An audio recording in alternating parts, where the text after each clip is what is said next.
same ability, but it can be used for good or for bad. So we're going to look at the bad side of HTML5 as well. And in the last section, we'll come to that a little bit later on. So, as I said, there's a lot of cool new features in HTML5, but I've got to pick the 5, first of all, that I think are going to make the biggest difference on the web. The first of those is graphics libraries.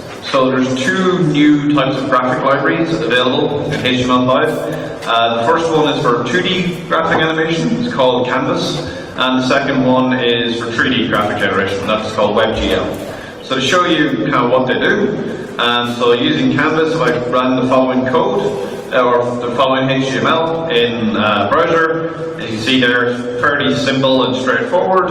You run that and the browser will render it as a red rectangle with a blue ball in front of it. Okay, and of course you can move these objects around and do all sorts of things, right?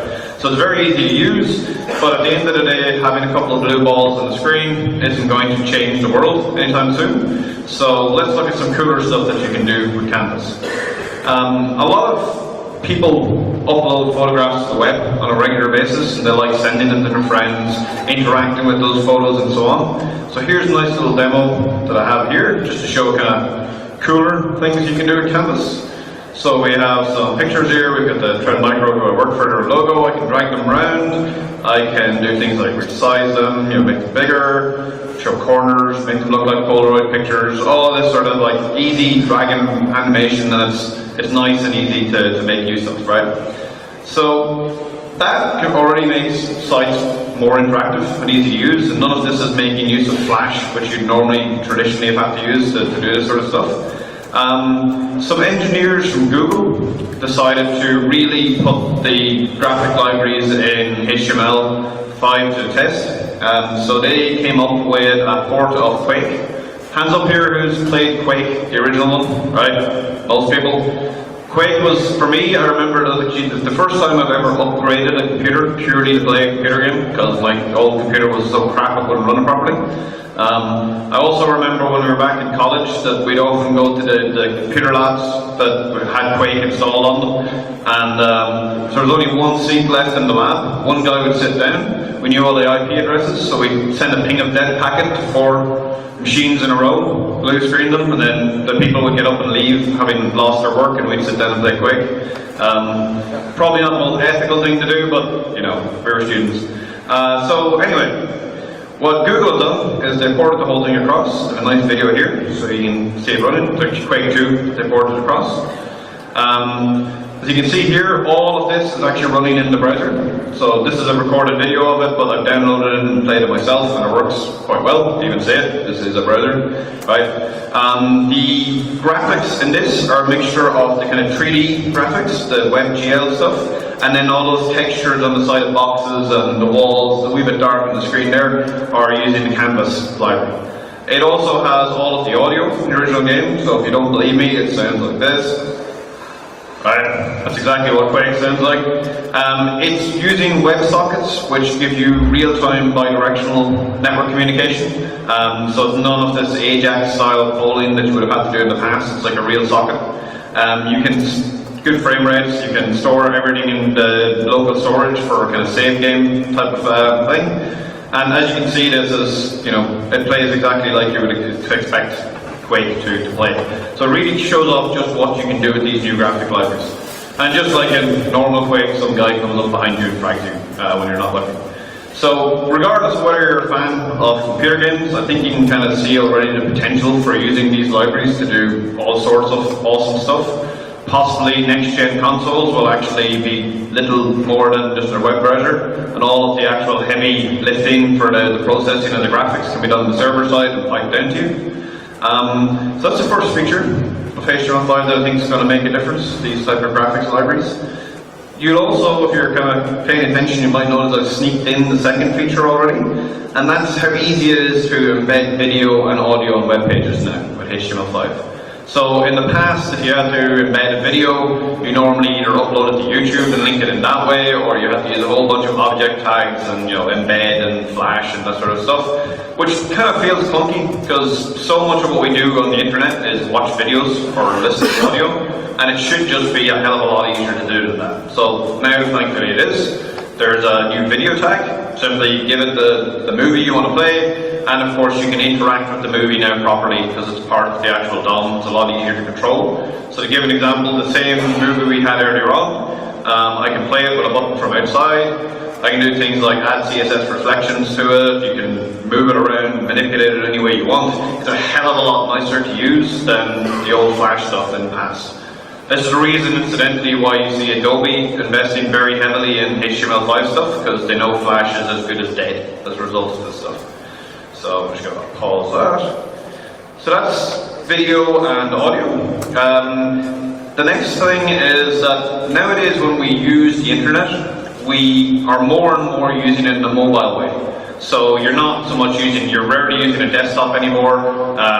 Laptops, fair enough, but a lot of times it's going to be an iPad or Android phone or something like that. So you're going to be on the move. And on the move means that geolocation comes in very nicely.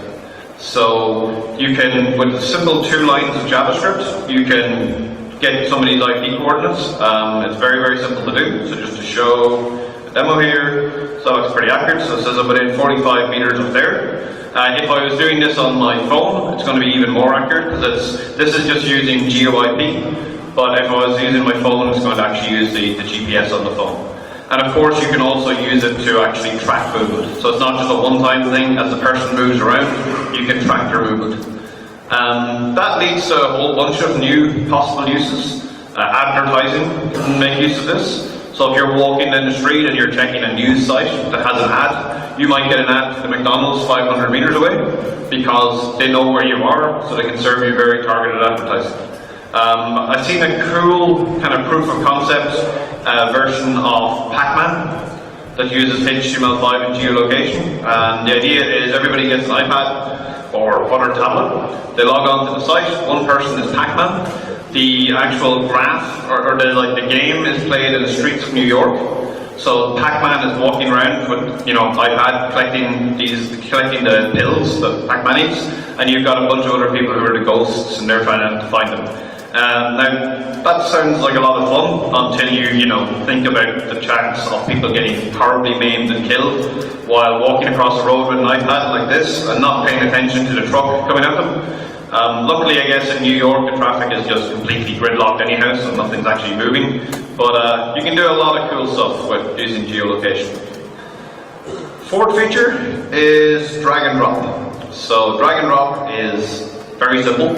You can drag content from the internet to your machine, and you can drag content from your machine to the internet.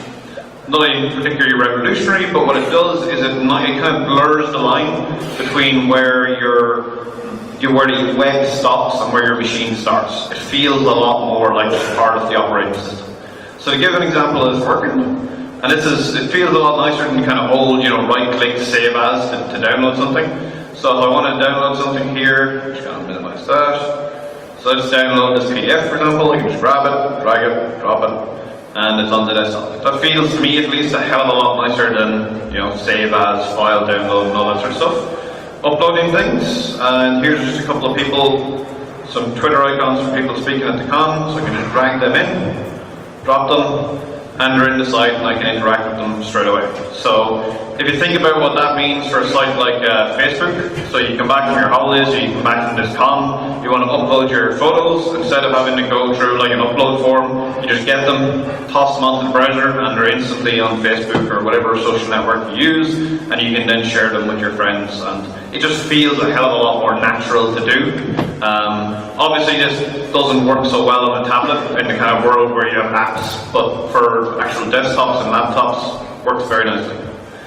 So those are 4 of the features. You might notice as well that actually this entire presentation is actually written in HTML5 and JavaScript. So I'm not using PowerPoint here, this is just a site. So actually if you find my talk particularly boring, you can just go to that site and just skip ahead to see what I'm going to talk about. Please don't DDoS the site because this presentation will end fairly quickly. So we've talked about Canvas library, we talked about geolocation, drag and drop, and how easy it is to do video. The last feature I wanted to show you, which I think is quite nice, is something called web notifications. So web notifications are little pop-ups that look like this. So they just pop up, they're actually outside the browser. So if I minimize this, you can see it's actually pops outside the browser. So again, it kind of feels more natural, feels more part of the operating system than part of the web browser.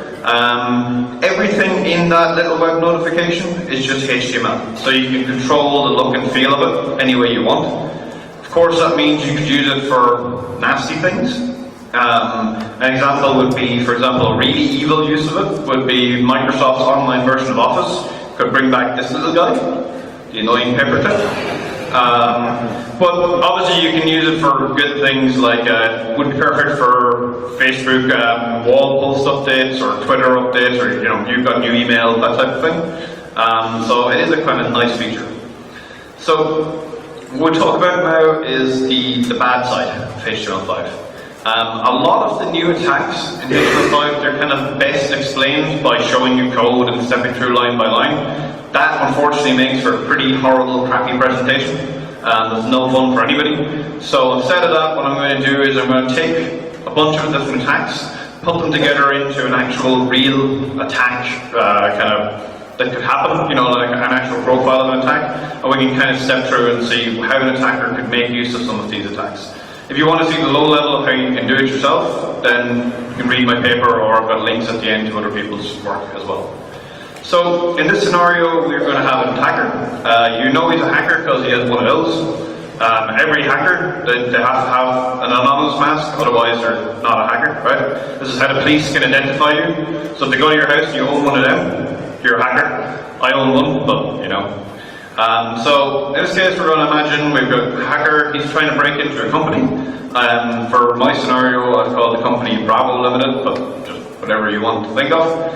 What he wants to do is he wants to break in. He wants to map the entire network to see what's there, take over as many machines as possible, steal as much data as possible, and then disappear without leaving any traces. Right. So the first thing our attacker will do in this scenario is do some recon. He's going to go to social networks like LinkedIn, Facebook, and so on. Which I seem to be mentioning Facebook a lot, which sounds like I'm plugging them, but anyway. From this type of recon, you can already get an idea of what sort of operating systems are running on the network. So you will often see, some guy working at the company, and on LinkedIn in his profile that says he's an expert in Unix or whatever else.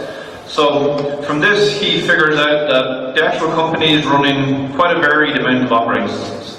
They have a fair bit of Windows, but they also have a lot of people using Mac. They have a lot of the executives are mostly just using iPads or Android devices, iPhones, that sort of thing. So he decides to pick JavaScript as the one language that he knows is going to run across absolutely everything in the company. Also, when he's doing his recon, he finds that some of the employees at the company, about 10 employees or so, have their own kind of vintage car club. They get together every weekend, they make up, they tweak their own old cars and so on. And they also spend a lot of time on a certain vintage car forum during the day. So in his profiling of the Bravo network, he's found that actually most of their sites, the Bravo sites, are pretty locked down. So their infosec team have done a good job. He's not going to get to exploit them anytime soon. But this forum that these guys go through every day is pretty much open to attack. So he's going to use that as the initial attack vector. So in my scenario, there's a cross-site scripting vulnerability on this site. He tests the cross-site scripting vulnerability the way everybody tests cross-site scripting vulnerabilities, which is an alert box, right? That's how we know we can run JavaScript code. Obviously he wants to do a lot more than just actually do that, but we'll get to that in a second. So even if this site has taken some steps to prevent cross-site scripting, there's new stuff in HTML5 that might get around that. So one of the most common ways to prevent cross-site scripting, and it's not a good way to do it, but it's one of the most common ways to see implemented, is essentially blacklisting. So you're not allowed to put the word script in anywhere, you're not allowed to put like image source or anything else like that. I wouldn't recommend that to protect your site, but that's how a lot of people are actually doing it. So, and if sites are doing that and aren't aware that there's a whole bunch of new tags and attributes that you can use from HTML5, then those blacklists are essentially outdated. So to give some examples, Some of them are based on new tags. All of these you'll find on HTML5sec.org as well. So the video tag can contain JavaScript and on error. So if you're not filtering for video tags, you're only filtering for script or something else, then this will get through and you can run it. Some of the new XSS is based on new attributes. So for example, the autofocus, which just gives focus to an input field or anything else. So in this case, you set on focus to run JavaScript, and then you use autofocus to apply focus to it. Another one that I like a lot is this one, using on scroll. So you put an input field down the very, very bottom of the page, and you set it so that when the actual page scrolls, it's going to actually call your JavaScript, and then you just bring focus to the bottom of the page scrolls, executes your JavaScript. So if the site doesn't have defenses for these in place, or it's not using something like actual whitelisting, which it should be, then these are going to work. But of course the attacker doesn't want to just run a pop-up box on this site. It wants to run an actual fully fledged attack kit. In our scenario, this guy's lazy, so he doesn't want to have to write one himself. Luckily for him, there's a bunch of different kind of shells and stuff online. One of the first that came out was from a company called Attack and Defense Labs, andlabs.org, which is basically two researchers from India. And they use two of the new features of HTML5, WebSockets and cross-origin requests, to set up essentially, it's entirely JavaScript, but it's a shell that will run in the victim's browser and let the attackers surf the web through their browser as if they were at the actual machine. So you can use that, you can go to the victim's internal webmail, that sort of thing. And it should also send all the cookies that his browser would send.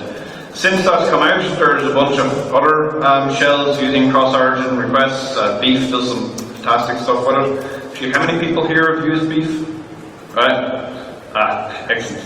Yeah, so I'm going to plug Beef a little bit later on as well, because I think it's awesome. So he's going to take a toolkit like this, load that into the cross-site scripting, and then those 10 people who go to that vintage car forum are going to be essentially under his control. So you can send a single command and all 10 of those will execute it for him.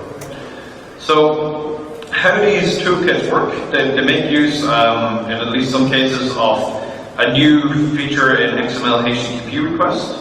So everyone here know what XML HTTP request does? Just send a HTTP request, right? Nothing particularly magic. In the past, before HTML5, it was restricted by the same origin policy. So site A can send a HTTP request to site A, but it can't send it to site B. In their infinite wisdom, they decided that people would maybe sometimes want to request details from other sites, so they've changed this.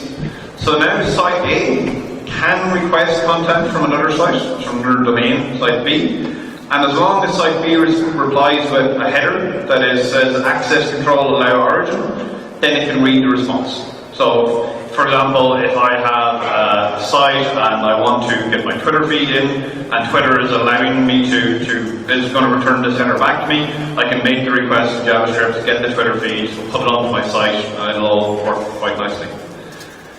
There's a couple of downsides to that. There are a few new attacks. The first one is quite simple, which is only reading the response is restricted. You can still send a request. So if you can already do damage just by sending the actual HTTP request, then this is perfect. So if you had a site that was something like this, some gambling site where you can bet on horses, if you just send that request, you won't be able to read the response, but it's still going to work perfectly fine in JavaScript. You can also, using WebSockets and XML HTTP requests, connect not only to a domain or a site, but to a specific port, if you want to. And one of the cool things about this is that based on the timing of how long it takes that port to reply back, you can actually figure out if the port is open or closed. It's not as good as a port scanner like something like Nmap would be, but considering it's all running in the browser, it's all web traffic, it's pretty stealthy, it's actually a very nice little feature. So our attacker has gained control of those 10 machines. He now wants to map the whole network, so he's going to use this port scanning trick, just using WebSockets and XML HTTP request, and he uses that and he starts scanning the whole network. When he does that, he finds a whole bunch of interesting machines. He gets where reports are open on them. He notices, in this case, that one of the machines is an internal web server, and he can browse to it as well using Shell in the future. And like many other companies, actually, how many companies here have like an internal or like myhome.company.com, right? Most, like where, you know, the CEO tells you how wonderful the company is doing and all that sort of stuff, right? That's the default homepage for most people when they log on. So if you can get access to that, and even though the infosec team generally do a pretty good job of guarding all the external sites, at least in companies that I've looked at, some of the internal sites are pretty old or using old versions of WordPress or God knows what else. So based on that, you can upload the same cross-site scripting, hopefully to this internal domain. And then what happens the next day when everybody comes into the office, they connect to they turn on the browser, they open it up to the default homepage, and everybody now is under his control. The downside, this actually kind of gets around one of the big downsides of these browser-based type of botnets, which is they are very stealthy because they're all coming across web traffic, but they're also very easy to remediate. All you need to do to clean this up is basically tell everybody to close their browser, and the whole thing goes poof. Or even close the tab in a lot of cases will work. So when you're doing these type of attacks, the attacker needs to have these kind of reinfection points, where people are going to come back to them over again and get reinfected and start the whole process. It also means that for attackers using these botnets, they're going to need to have different business models than traditional botnets. So these are well suited for types of business models where you don't need the clients to be online the entire time. So for denial of service, Bitcoin mining, that type of thing, where if the machine goes offline, so what, and just using the computational resources for a while, it works particularly well. So at this stage, the attacker now has a pretty thorough map of the whole network. He's taken over most of the machines. He can even go one step further and be a bit nice and actually go and geolocate all of those various machines as well. So he knows not only what IP they have, what ports are open, but he actually knows where in the world those servers are located.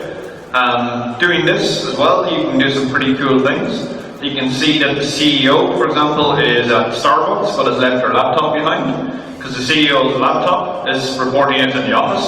But the CEO's iPhone, which is in his pocket, says he's down the road at Starbucks.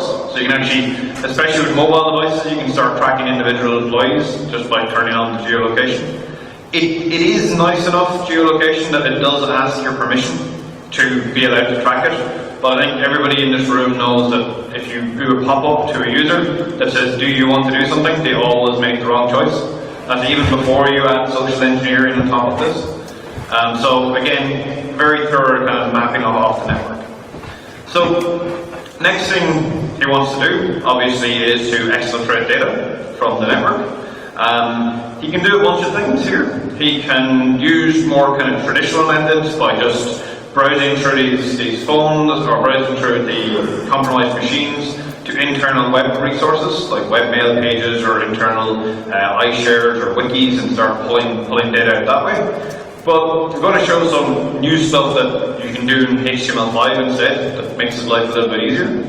One is a kind of upgraded version of an attack on autocomplete. So everybody's familiar with autocomplete, right? The little drop down that tells you, what you've entered in the past. That drop down is not accessible normally in the DOM, right? The browser puts it there for you, but it's not easy to get access to. Using a little bit of social engineering, you can now basically get people, especially if you get them to play a game or something where they have to click constantly, then you can actually start filling or going through and mining each of these fields. So the attacker can create a field that's essentially hidden to the user with, let's say, name as the ID, and then start pulling all the stuff that's ever been input for name, the email, credit card, or whatever else he wants to come up with. It takes a while to get them, but it's kind of hidden in the background and works pretty well. For social engineering, those little web notifications are absolutely excellent. So you can do stuff like this. You've been logged out of Gmail, please put your password in to log in. This does work. I know for a fact it works because I've tested it on my family. My family get hacked on a routine basis. Anytime I'm working on a new project, normally my sister is the first person to be hacked by it. So she fell for this. She also fell for, I made it to look like an Active Directory logout thing as well. She fell for that. And I even changed it to look like something for Mac. And she doesn't use Mac, but she still fell for it. So this tells us one of two things. Either social engineering like this works pretty well, or my sister isn't the brightest person in the world, right? But she has a PhD, so she knows, well, she knows stuff about water and chemicals, but not so much about social engineering and hacking. So this works really well. You're pretty much only limited here by your imagination, what you can come up with. And remember, the web notifications feel much more like part of the operating system. So even if the browser is minimized, these things are going to pop up, and it just feels more like it's the OS talking to them. They do always, at least on Chrome, in the kind of top corner, you'll see the actual site that is sending this to you, but most people don't notice it. And in Chrome, it's actually intentionally made to look small, and kind of you just don't notice it. Other stuff you can do, you can even actually potentially record voice. So now there's voice voice activation or any input field, you can take somebody's voice. It will always show this little speak now thing, so you know that your voice is being recorded. That's part of the spec, says that you have to know that your voice is being recorded. I haven't figured out a way personally, but to like overlay that with some CSS or something so that you don't see that. I'm not saying it's not possible to do. I'm not the greatest programmer in the world, so if somebody else can do that, great. And if you do this, Google are going to be nice enough to type it all up for you. So what actually happens in Chrome is your voice gets recorded, gets sent to Google servers, they go through it to do voice recognition, and then they fill the input field with the actual text that you send. So you don't have to do any of that. Google's going to do all of that for you. So using these, you can already exfiltrate a lot of useful and interesting information. Another demo I wanted to show, I don't know, is Christoph Drew? No, or is he already getting ready for his next talk? So this is Christoph who's going to do the Chrome extension stuff, came up with this attack. It's called file jacking. Really nice idea. So he's got a demo page over here, which is just social engineering you into filling out a form, and it's then going to download the results of the survey for you. If we look at the little download button, and just go to inspect elements here, you can see it's actually overlaid with an input type of directory. So directory is a new input type for HTML5. So in the past you could upload files to the web. Now you can upload an entire directory. The problem is most users aren't actually familiar with this concept yet, that you can actually upload a directory. So you just change the button to say it's a download, that say where do you want to download the file to. The user then browses and says, hey, I'll download it to my desktop or to my, my documents / top secret folder, and you're giving them access to that folder instead of actually downloading something. So to show it working, just download to. I'm gonna just put it into, let's see, my work folder, into the folder for this actual talk, because I am going to be giving access to this to Christoph, and I don't trust him. So work, second here, so this is where, it looks like this is where I'm saving the thing to, but this is actually what I'm giving access to, right? So HTML5, I have far too many folder structures in this building. Slides, second here, see, BruCON, right. So it looks now like it's saving that folder. If you scroll down here, there's a little kind of, we're preparing your file for upload so that the actual, or for download, so the user thinks that this is going on. If I go to the back end, here, and refresh clients, I can now see that my client shows up. When I click on it, here's all of the files in that folder, which I can now download and request. So let us go grab one of these images. This one. So I just request it. My browser is now essentially working as a file server, giving the attacker full control of everything in that folder. So refresh the files again, see it's now available for download, and that's been pulled off my machine onto the web. Of course, you could just script this so instead of me having to manually go in, it just pulls the entire folder off the machine. So a little bit of social engineering and that, and you can start pulling entire directories off the people's machine. So I'm back. So we've talked about the good side and the bad side of HTML5. The last thing I wanted to talk about, I've kind of cheated, but I want to talk about what to me is the really ugly, really bad side of HTML5. And I've cheated a bit because I've actually mentioned this already, but I'm going to talk about a term called bitby, because everything now needs to have a cool acronym, like APT, right? It's not a good buzzword unless you can make a nice acronym out of it. bitby stands for botnets in the browser. So for the first time properly, now with HTML5, you can write a proper botnet running entirely in somebody's browser. It's memory resident. It's also a real pain for traditional security to deal with. So, and because it's running entirely in memory, antivirus scanners are not going to pick this up, or most likely not going to pick it up. It's all web traffic, so firewalls are going to let it straight through. And because it's JavaScript, we all know how easy it is to obfuscate the hell out of that, so IDS are going to have a hard time as well. And that means that for the first time with one piece of code, an attacker can run a botnet on any device, on any operating system, in any location on the planet. Doesn't matter if you're using an iPad, Linux, Windows, as long as you have an up-to-date browser, this is going to work on it. So, as part of the research paper, I came up with a kind of proof of concept, just so that I could see would it work. I'll show a demo of that here. So I just added a few simple features into my proof of concept. One's a DDoS. Actually, it's a DOS because there's not multiple of us here, but if loads of us did it, it would be a DDoS. In this case, the server and the client are both on the same machine, but obviously you can have them on separate machines. So just to show it's working, let's start the DDoS. I'm just going to launch an attack against this, which is just a VM that I have running on the machine. So start sending, and this is just sending over and over again. It's going to send requests using XML HTTP requests. And actually it's coming up particularly low for some reason. So that wasn't particularly impressive, right? So let me stop that. Sometimes that freaking doesn't work for some reason. But normally when I test this, I can get about 250 packets per second out of it, which I've tested is just slightly faster than low orbital ion cannon from Anonymous. It's also really easy to script this up. It's just a web worker, which is a new feature of HTML5. It's essentially a background thread that will run, and it's just making requests over and over and over and over again. So 250 packets per second isn't that big of a deal, but if you have 10,000 machines doing it, and they're hitting like a search page or something resource intensive, then it's going to take the site down very quickly.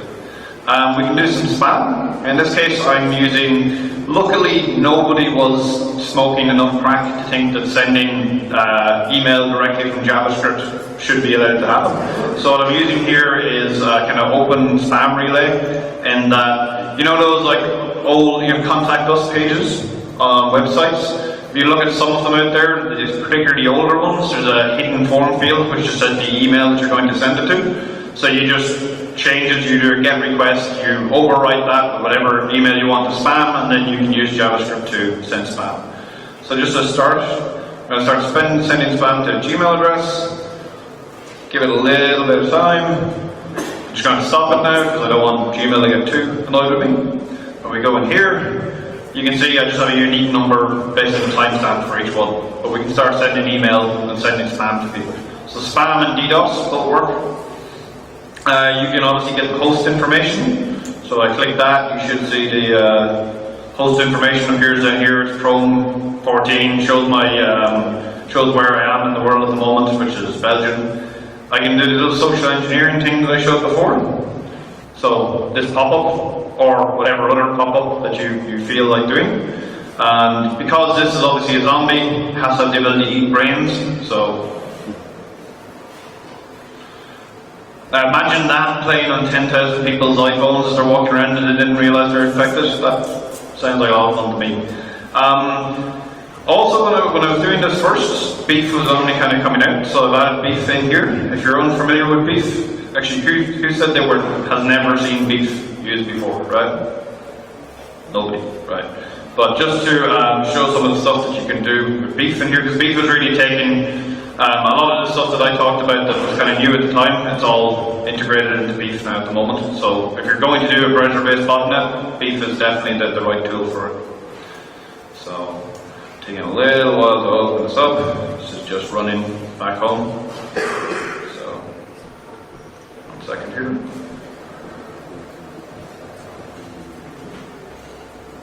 Okay. This is the problem with live demos, right? That.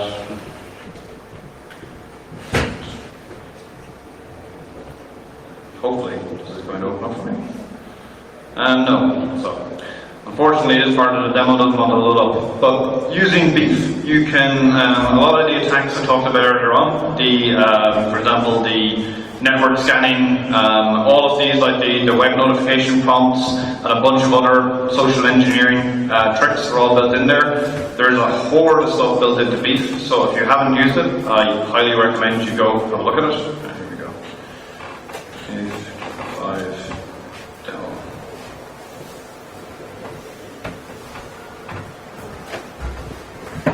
So it's taking its time. You can see this is interesting. So one of these is my presentation, and the other two are people who've willingly volunteered to let me do bad things to their machine, right? Because they're following my presentation.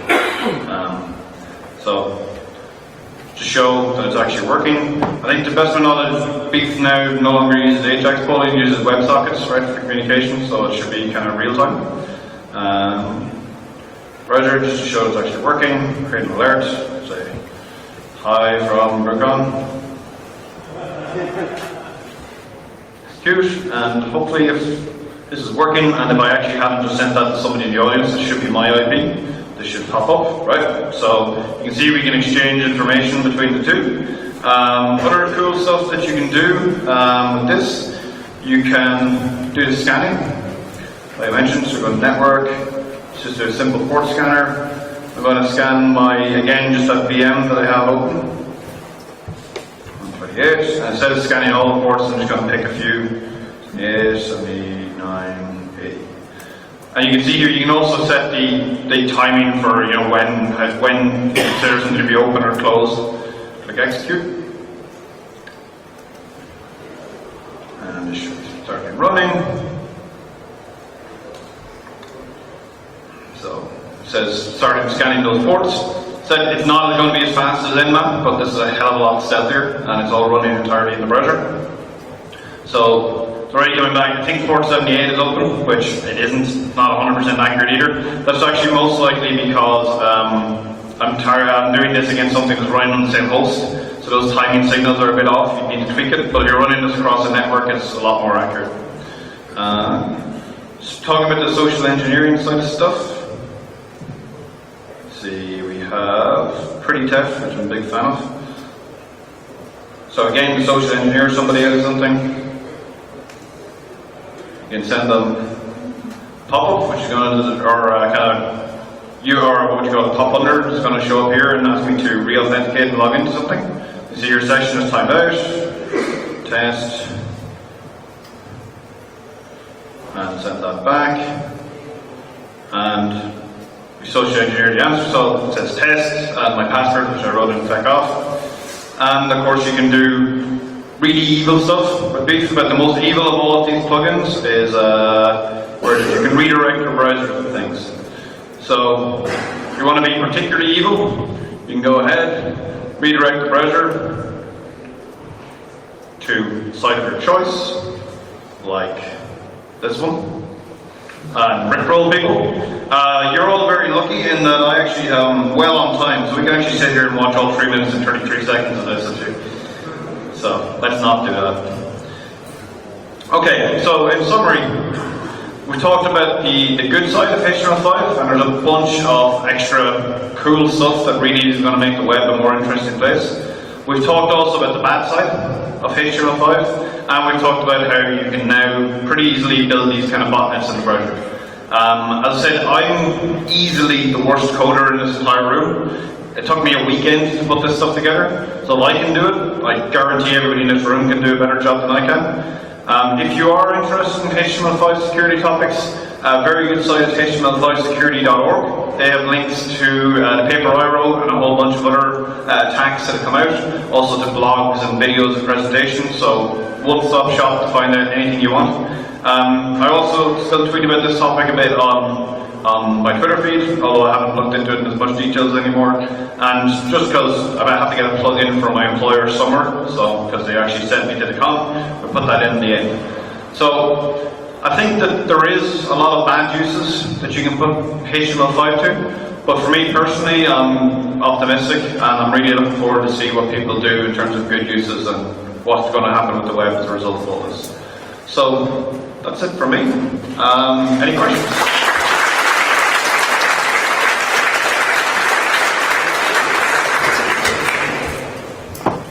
Any questions? No? Okay. Sweet. Thanks very much, folks. I'm going to go and nurse my hangover. Thanks.